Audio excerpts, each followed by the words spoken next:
Catherine Walsh walked into the biggest room she had ever seen. The walls were made of crystal and stretched up so high that she had to tilt her head back to see the top. Hundreds of alien creatures sat in rows around her, all staring down at.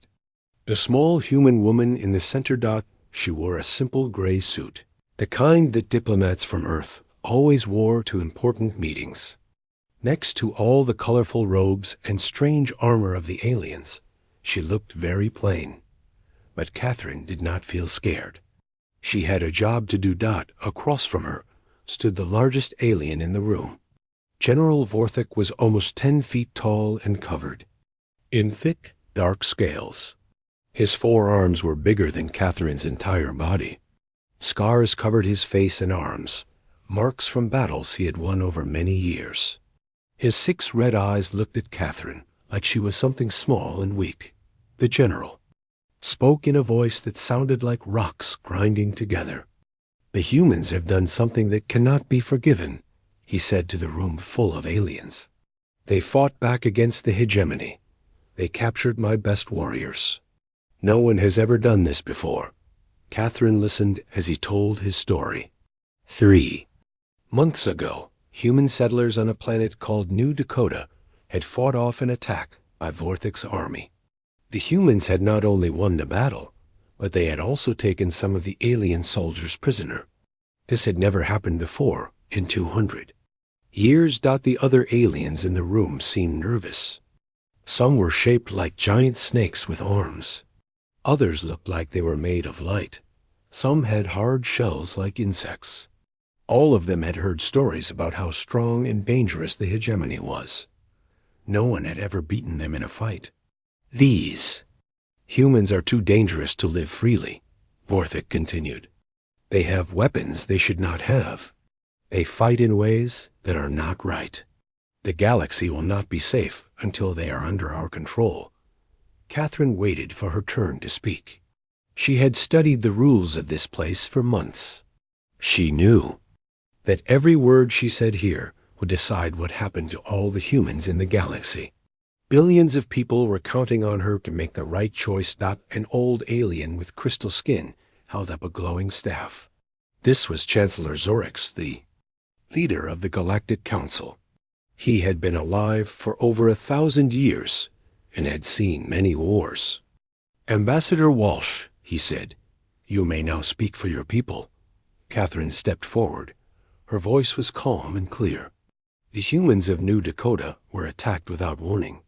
They fought back to protect their families and their homes. "We took prisoners because we believe even enemies deserve to be treated with respect. This is how humans fight." Vorthik laughed, a sound like boulders falling down a mountain. "Respect? You speak of respect while you hold my warriors prisoner? You are weak, human. Your whole species is weak." "Then prove it," Catherine said quietly. The room went completely silent. Even the smallest sounds seemed to stop. Every alien in the great hall stared at the human woman who had just challenged the most feared warrior in the galaxy. Vorthik's eyes grew wide. "What did you say?" Catherine looked up at the giant alien without showing any fear. "I said prove it. You claim humans are weak. You say we do not deserve to be free. Then face me in combat and prove your words are true." The general stared at her for a long moment. Then he began to laugh again, louder this time. "You want to fight me? A small, soft human against the greatest warrior in the galaxy? This is either very brave or very stupid." "Maybe both," Catherine said with a small smile. "But I challenge you according to the old laws of this council. Single combat, winner takes all. If you win, humans will submit to hegemony rule. If I win, you leave us alone forever." The noise in the room was incredible. Aliens were talking in dozens of different languages, all at the same time. Some sounded excited, others sounded scared. No one had seen anything like this before. Chancellor Zorix hit his staff on the floor 3 times. The sound rang out like a bell, and everyone became quiet. Ambassador Walsh, do you understand what you are asking? This is not a game. The combat is to the death. There are no second chances. Catherine nodded. I understand completely. Humanity accepts these terms. Vorthik stepped closer to her. Even though Catherine was tall for a human, the top of her head barely reached his chest. Very well, little human. In 3 days, we will meet in the combat arena. I will make your death quick, as a reward for your courage. That's very kind. Of you, Catherine said. But I wouldn't make plans for after the fight if I were you. The general's eyes flashed with anger. You dare to threaten me? I'm not threatening you, Catherine replied. I'm just giving you some friendly advice. You might want to say goodbye to your friends. For the first time, Vorthik looked uncertain. This human was not acting like someone who expected to die. She was not begging for mercy or trying to change her mind. She stood there looking calm and confident, as if she knew something he did not. Chancellor Zorix spoke again. Very well. In 3 days, we will witness trial by combat between General Vorthik of the Hegemony and Ambassador Catherine Walsh of Earth. The winner's terms will become law for both species. As the meeting ended and the aliens began to leave, Catherine stood alone in the center of the Great Hall. She had just signed what everyone thought was her death warrant, but she did not look worried. Instead, she looked like someone who had a secret. Alan Foster, the human scientist who had come with her, hurried over. Catherine, what have you done? Vorthik has never lost a fight. He's killed champions from a dozen different worlds. Catherine picked up her briefcase and started walking toward the exit. I know exactly what I've done, Alan. I've just given humanity a chance to show the galaxy what we're really capable of. But how can you possibly win against something like that? Catherine paused at the door and looked back at the empty arena, where she would soon face the most dangerous alien in the galaxy. Because Alan, he's expecting a fight. But I'm not going to give him one. I'm going to give him something much worse. What's that? A problem to solve. General Vorthik stood in his private room deep under the council building. The walls were covered with weapons from every world he had conquered. Swords made of energy, guns that could melt through metal, and armor that could stop any attack. Each piece told the story of another victory, another species that had fallen before his might. He picked up his favorite weapon, a sword that glowed with blue fire. The blade was made from the crystal core of a dying star and could cut through anything in the galaxy. He had used it to kill the greatest warriors of 12 different worlds. Tomorrow, he would use it to kill one small human. His assistant, Sub-Commander Krex, watched nervously from the corner. Krex was much smaller than Vorthik, but he was still twice as big as any human. He had served under the general for 20 years and had never seen him lose a fight. General, Krex said quietly. The human woman seemed very calm when she challenged. Most beings shake with fear when they face you. She did not even blink. Vorthik laughed as he tested the weight of his sword. Fear affects different creatures in different ways, Krex. Some run away screaming. Others freeze like stone. This human has probably gone into shock. Her mind is broken from the stress of knowing she will die. He put the sword down and picked up a pair of metal gloves. When he put them on, they began to glow with purple energy. These gloves could break apart anything they touched at the smallest level. One punch from these gloves could turn a boulder into dust. I have fought the best warriors in the galaxy, Vorthik continued. I defeated the sword masters of Zephyria, who train from birth to be perfect fighters. I killed the battle dancers of the Void Courts, who can move faster than the eye can see. I even beat the Titans of Proxima, who are stronger than any creature that has ever lived. He flexed his 4 arms, each one showing muscles that could crush steel. What is one soft, weak human compared to all of that? She probably does not even know how to hold a weapon properly. Krex was still not convinced. But General, the humans did defeat our warriors on New Dakota. They captured our best soldiers. How did they do that if they are so weak? Vorthic's eyes flashed with anger. They used tricks and lies. They hid behind their machines and refused to fight with honor. But tomorrow, there will be no place to hide, just her and me, face to face. Then we will see how brave she really is. Meanwhile, in another room on the other side of the building, Catherine sat quietly on a simple bench. She had been offered fancy armor and powerful weapons, but she had said no to all of them. Instead, she wore the same gray suit she had worn to the meeting, with just a thin vest underneath to protect her chest. Her only weapons were a simple knife and what looked like an old-fashioned gun. The gun was small and plain, nothing like the energy weapons that most galactic species used. It looked like something from a museum. Alan Foster was pacing back and forth across the room. He was a scientist who studied alien life forms, and he had been looking at information about Vorthic's species for 3 days straight. What he had learned made him very worried. Catherine, I've been studying Vorthic's body and how it works, Alan said, his voice shaking. He has 2 hearts, so even if you damage one, he can keep fighting.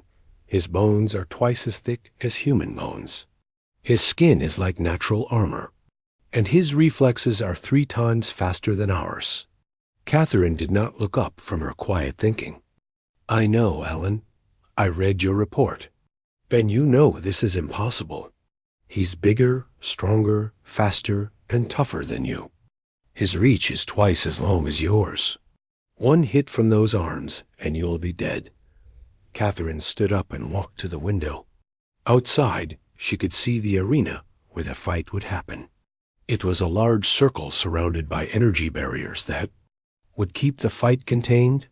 Thousands of aliens would be watching, and news cameras would broadcast the event to every world in the galaxy.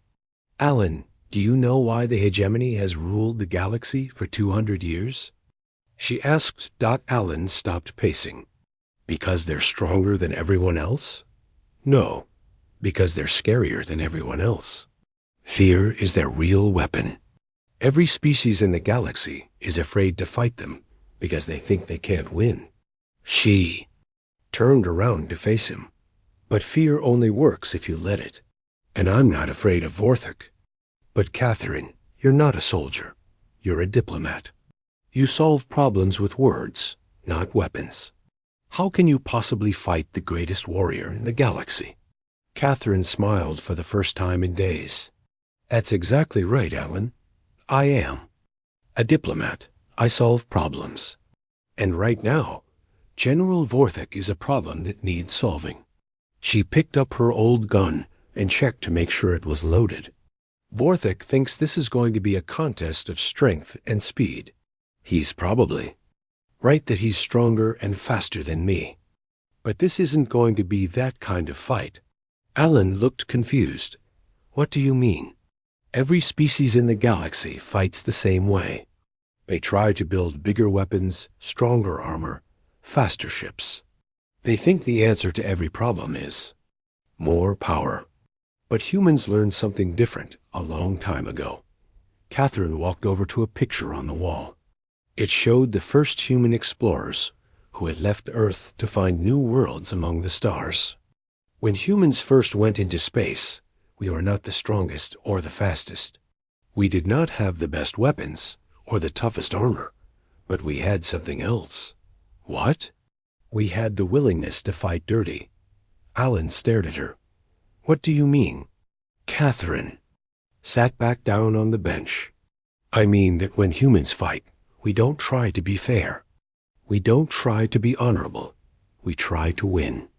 And we'll do whatever it takes to make that happen. A voice echoed through the room from hidden speakers.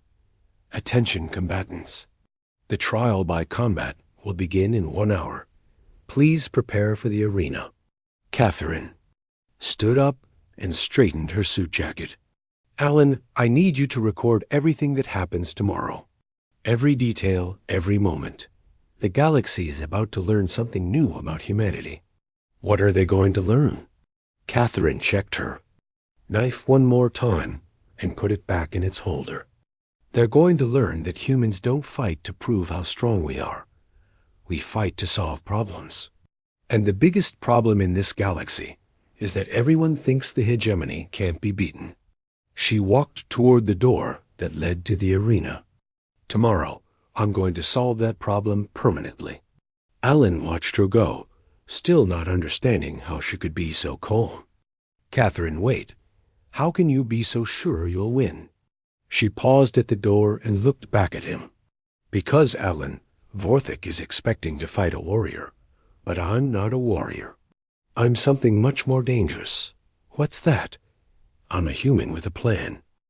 The arena was completely silent as Catherine walked through one entrance while Vorthik came through the other.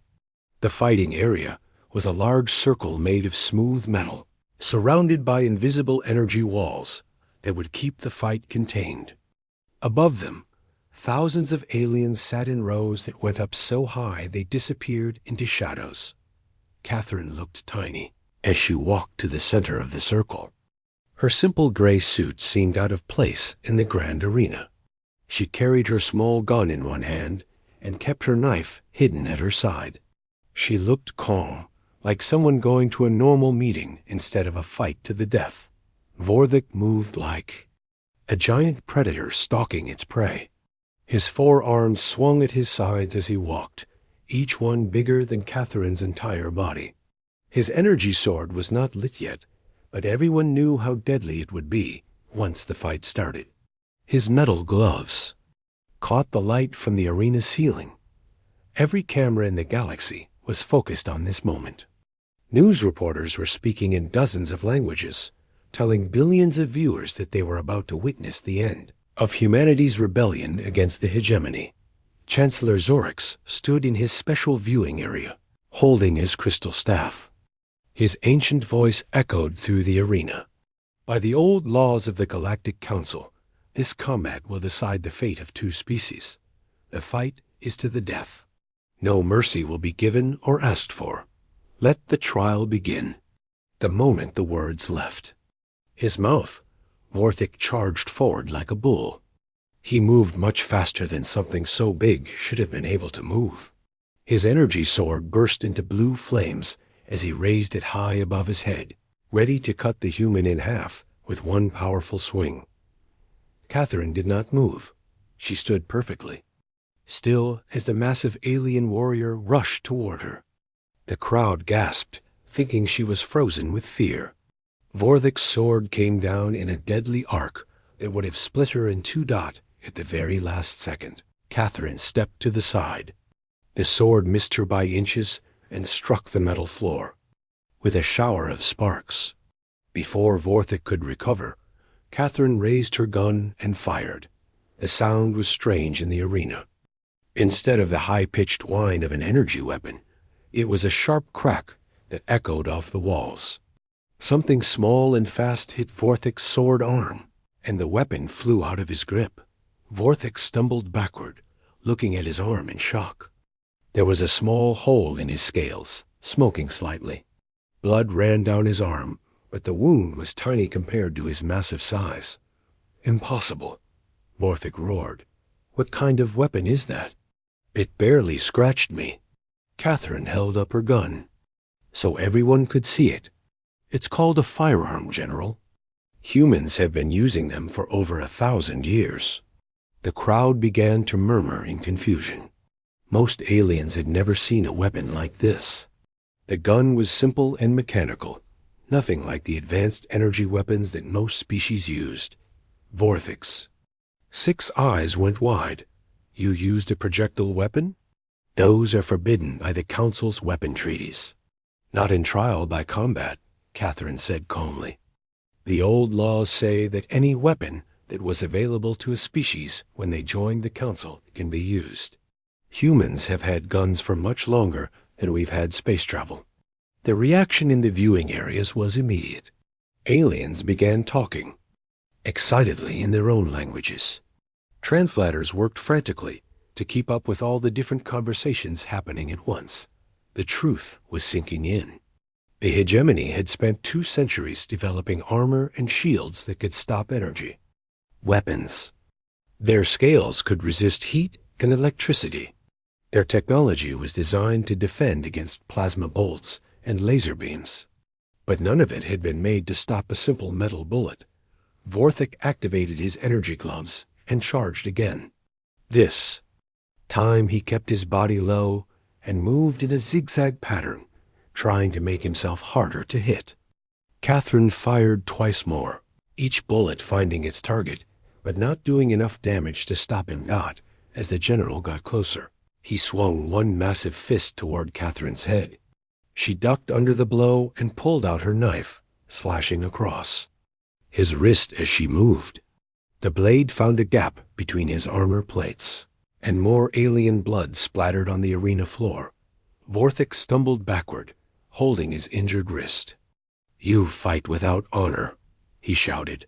"Stand and face me like a true warrior." Catherine circled around him slowly, keeping her distance. "I'm not here to prove I'm a warrior, General. I'm here to stop you from conquering my people." She moved forward quickly, staying inside his reach, where his long arms could not get full power behind their swings. Her knife work was precise and careful. Each cut was aimed at a nerve or joint that Alan had identified in his research. Vorthik tried to grab her, but Catherine was too quick. She would dart in, strike with her knife, and move away before he could react. It was like watching a small, fast bird attacking a giant, clumsy bear.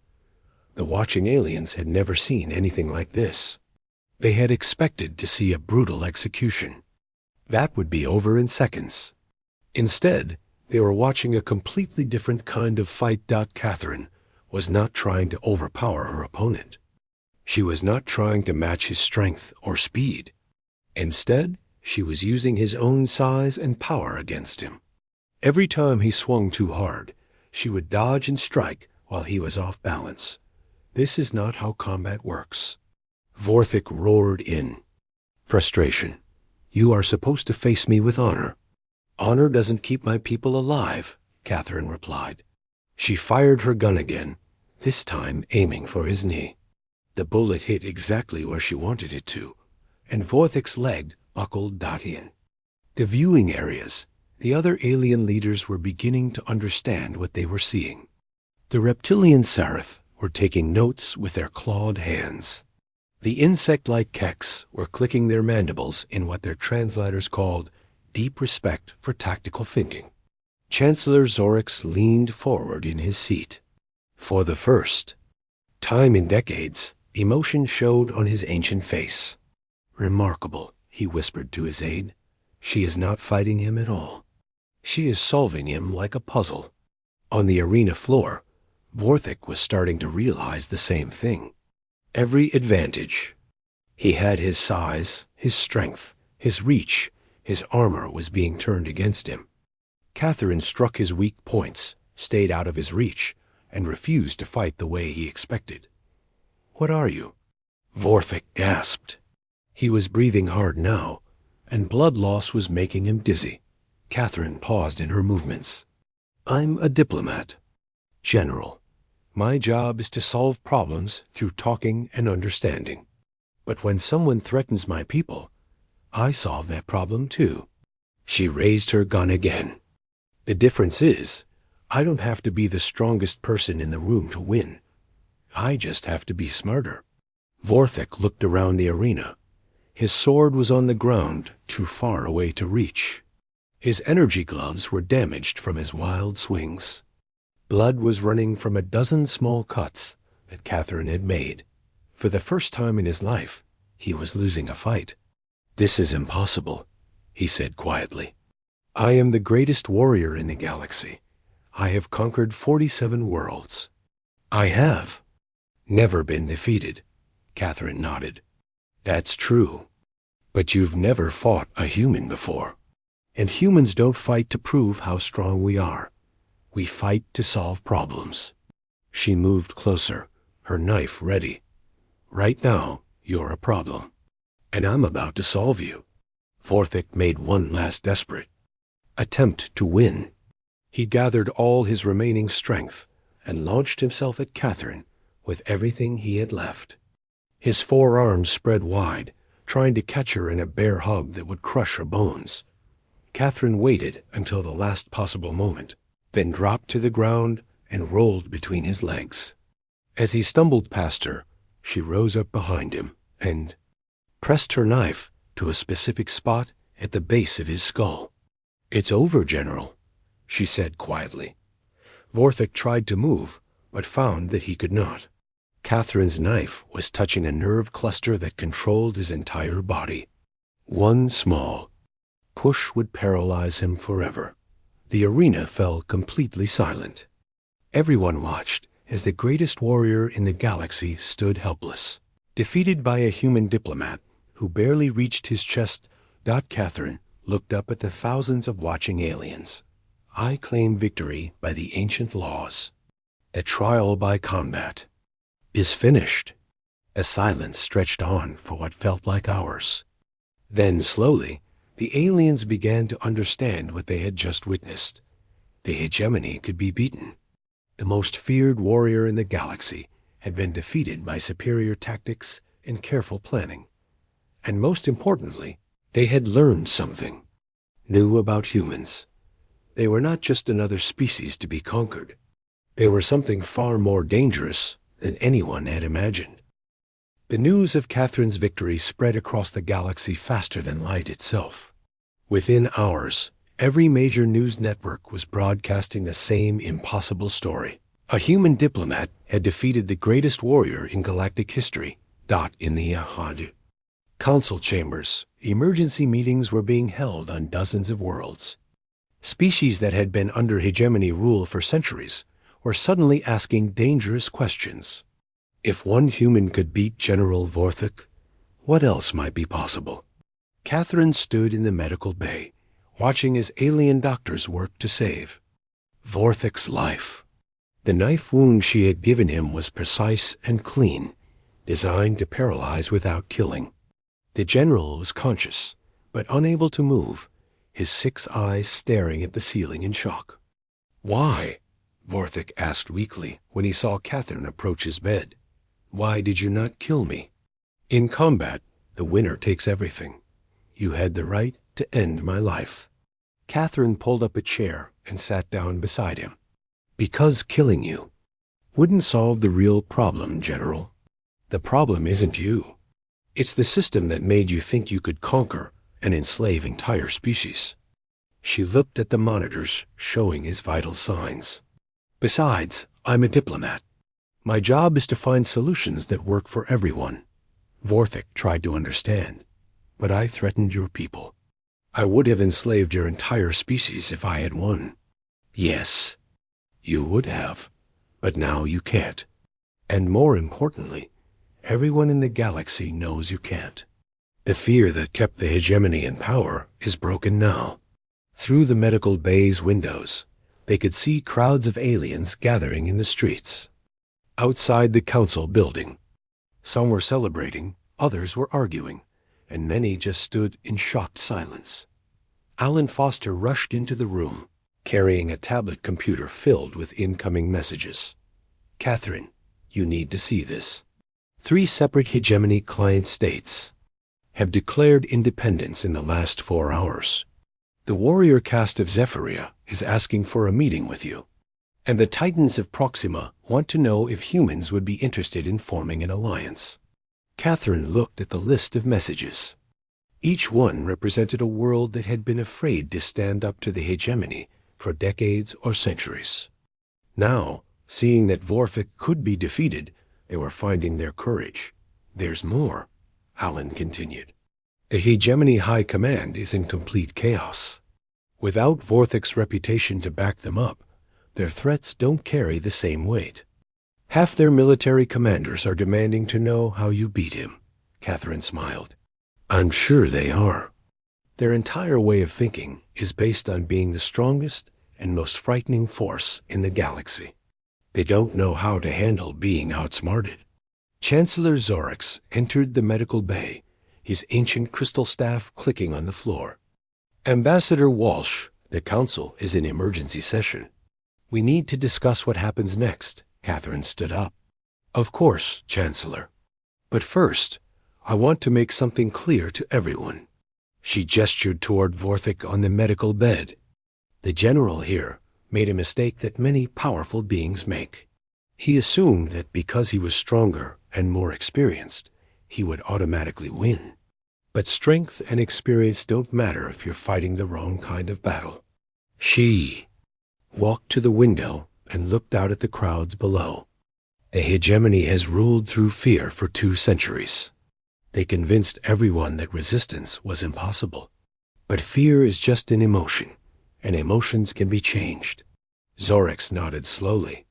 Your victory has certainly changed many emotions across the galaxy, but it has also created new problems. Without the hegemony's iron grip, some regions might descend into chaos. There are species that have never governed themselves. Catherine turned back to face him. That's why we need to move carefully. Humans don't want to replace the hegemony as galactic overlords. We want to help build something better. What do you have in mind? A confederation instead of an empire. Voluntary cooperation instead of forced submission. Each species governing itself, but working together for mutual protection and benefit. Alan looked up from his tablet. The responses are still coming in. The Sarith Republic wants to know if humans would help them modernize their military. The Void Courts are asking about trade agreements. Even some of the smaller hegemony worlds are sending secret messages. Catherine sat back down in her chair. Schedule meetings with all of them. But make sure they understand that we're not conquerors. We're partners. Vorthik spoke from his bed, his voice weak but curious. How did you know you could defeat me? I have studied warfare for over a century. I have never lost a battle. Catherine looked at him thoughtfully. Because you've only fought one kind of war, General. Every species in the galaxy fights the same way. They try to build bigger weapons, stronger armor, faster ships. They think every problem can be solved with more power. She stood up and walked over to his bed. But humans learned something different. We learned that the smart fighter usually beats the strong fighter. We learned that being adaptable matters more than being powerful. And most importantly, we learned that the best way to win a fight is to make sure your enemy is fighting a different battle than the one they prepared for. Vorthik's eyes widened slightly. You mean ... you planned this from the beginning? I planned to win, yes. But not by being stronger or faster than you. I planned to win by being smarter. Catherine picked up a datapad from the nearby table. Alan spent days studying your species' physiology. We knew exactly where your weak points were, how your reflexes worked, what your armor could and couldn't stop.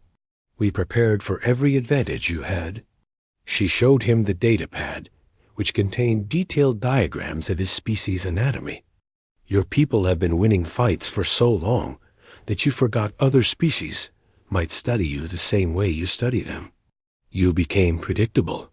Alan added, plus your entire fighting style is based on intimidation and overwhelming force. You've never had to adapt to an opponent who wouldn't be intimidated and couldn't be overwhelmed. Vorthik was quiet for a long moment, so I was defeated before the fight even began. Not defeated, Catherine corrected. Outmaneuvered. There's a difference. Chancellor Zorix stepped forward. This changes everything, Ambassador. If humans can analyze and defeat the hegemony's greatest warrior, what else might you be capable of? Catherine looked at him seriously. We're capable of being good neighbors, Chancellor. We're capable of keeping our word and helping our friends. But we're also capable of protecting ourselves and others from bullies. She walked back to the window. The galaxy has been ruled by fear for too long. It's time for something new. Outside, the crowds were growing larger. Representatives from dozens of species were arriving at the council building, all wanting to meet the human who had changed everything. The question now, Catherine continued, is whether the galaxy is ready for a new kind of leadership. Leadership, based on cooperation instead of domination. Vorthik spoke again, his voice thoughtful. You could rule the galaxy now, human. Many species would follow you out of gratitude or fear. Why do you not take that power? Catherine smiled. Because taking power by force would make us just like the hegemony. And humans didn't come to the stars to become tyrants. We came to make friends.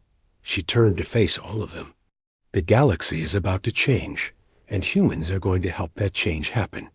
But we're going to do it our way through partnership, not conquest. Alan's tablet chimed with another incoming message. Catherine, you might want to see this. The Hegemony High Command is requesting a meeting. They want to discuss terms for a ceasefire. Catherine nodded. Schedule it, but make sure they understand that we're not negotiating from weakness. We're negotiating from strength. She looked at Vorthik one more time. The age of ruling through fear is ending, General. The age of ruling through respect is about to begin. 6 months after the duel that changed everything, Catherine stood in the same crystal chamber where she had first challenged General Vorthik. But now, instead of sitting in judgment, the alien representatives were working together to build something new. The Galactic Council had been transformed into the Galactic Confederation. Instead of a few powerful species ruling over many weak ones, every world had an equal voice in decisions that affected them all. It was messy and sometimes loud, but it was fair.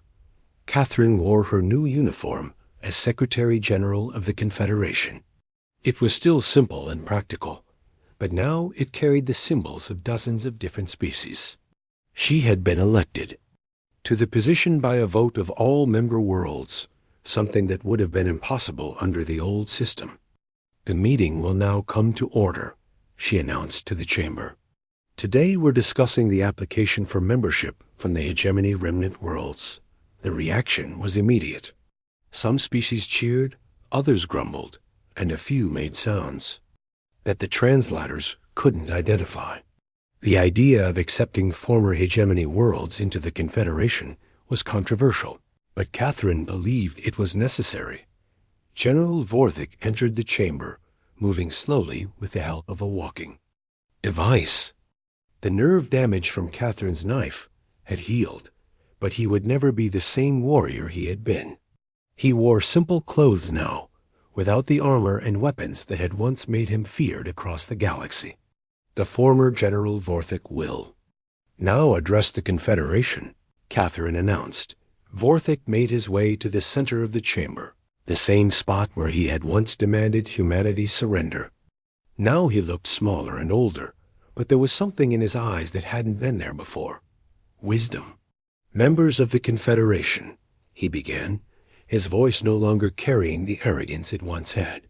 I stand before you not as a conqueror, but as someone who has learned the price of ruling through fear. He paused, looking around at the faces of species his armies had once terrorized. For 2 centuries, the hegemony believed that strength was the only thing that mattered. We thought that if we were powerful enough, we could control the galaxy forever. We were wrong. A member of the Sarith delegation spoke up. Why should we trust you now? Your people enslaved ours for over a century. Vorthik nodded slowly. You should not trust us because of our words. You should judge us by our actions. The hegemony military has been reduced by 80%. We have released all political prisoners and returned stolen resources to their rightful owners. We have opened our borders to Confederation inspectors. He looked directly at Catherine. Most importantly, we have learned from the humans that true strength comes not from the ability to destroy, but from the ability to build. Catherine stood up. The Confederation has received detailed reports from our inspection teams. The former hegemony worlds have fulfilled every requirement for membership. They have established democratic governments, freed all enslaved populations, and agreed to contribute to galactic peacekeeping efforts. An insectoid delegate from the Kex clicked his mandibles. But what guarantee do we have that they will not return to their old ways once they regain strength? Alan Foster, who now served as the Confederation's chief scientific advisor, activated a holographic display. Our analysis shows that's impossible under the new system. The Confederation's distributed defense network means no single species can threaten all the others. The display showed a map of the galaxy with thousands of interconnected lines representing trade routes, communication networks, and mutual defense agreements. Every world is connected to every other world. An attack on one becomes an attack on all. Catherine nodded. This is what humans call collective security. Instead of relying on one powerful force to keep order, everyone works together to protect everyone else. A representative from the Void Courts, beings made of pure energy, spoke in their musical language. The translator converted their words. The humans have shown us a new way of thinking about power. Power shared is power multiplied. Catherine smiled. Exactly. When the hegemony ruled through fear, they had to constantly watch for rebellion and spend enormous resources keeping other species suppressed. The Confederation system channels that same energy into cooperation and growth. She gestured to another holographic display showing economic data. Trade between Confederation worlds has increased by 400% since we formed the alliance. Scientific discoveries are being shared freely. Art and culture are flourishing as species learn from each other. Vorthik spoke again. My people have seen these benefits firsthand. Our scientists now work alongside researchers from dozens of other species. Our artists collaborate with creators we once considered enemies. Our children learn languages and customs from across the galaxy. He paused, his voice becoming emotional. We have gained more in 6 months of cooperation than we did in 2 centuries of conquest. Catherine called for the formal vote. All in favor of accepting the hegemony remnant worlds into the Confederation, please indicate. Green lights began appearing throughout the chamber as delegates voted. When the count was finished, the result was overwhelming. The former hegemony worlds were officially members of the Confederation.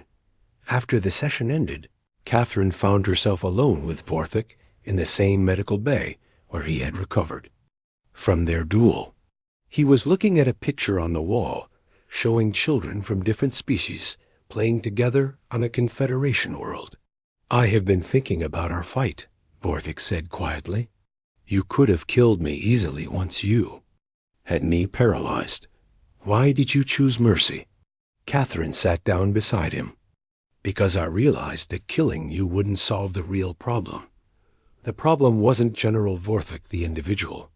It was the system that created General Vorthik the Conqueror. She pointed to the picture on the wall. Those children will grow up in a galaxy where cooperation is normal and conquest is unthinkable. They'll solve problems we can't even imagine yet, working together instead of fighting each other. Vorthik nodded slowly. You humans have taught us something important. Victory is not about destroying your enemies. True victory is about turning your enemies into allies. Catherine stood up to leave. That's the human way, General. We don't just fight to win. We fight to solve problems permanently. As she walked toward the door, Vorthik called after her. Ambassador Walsh. Catherine, what will you do now that the galaxy is at peace? Catherine paused and smiled. The same thing humans have always done, General. We'll explore new worlds, make new friends, and solve new problems. That's what we're good at. She left the medical bay and walked through the corridors of the Confederation building. Everywhere she looked, she saw species working together who had been enemies just months before. Scientists sharing research, artists collaborating on new works, children learning about each other's cultures. Alan Foster caught up with her, carrying his ever-present tablet. Catherine, we just received a message from the Outer Rim. Long-range sensors have detected what might be another galaxy with intelligent life. The Science Council wants to know if humans would be interested in leading a peaceful first contact mission. Catherine's eyes lit up with excitement. Of course we would. Assemble a team with representatives from every major species in the Confederation. If we're going to meet new neighbors, we should introduce ourselves properly.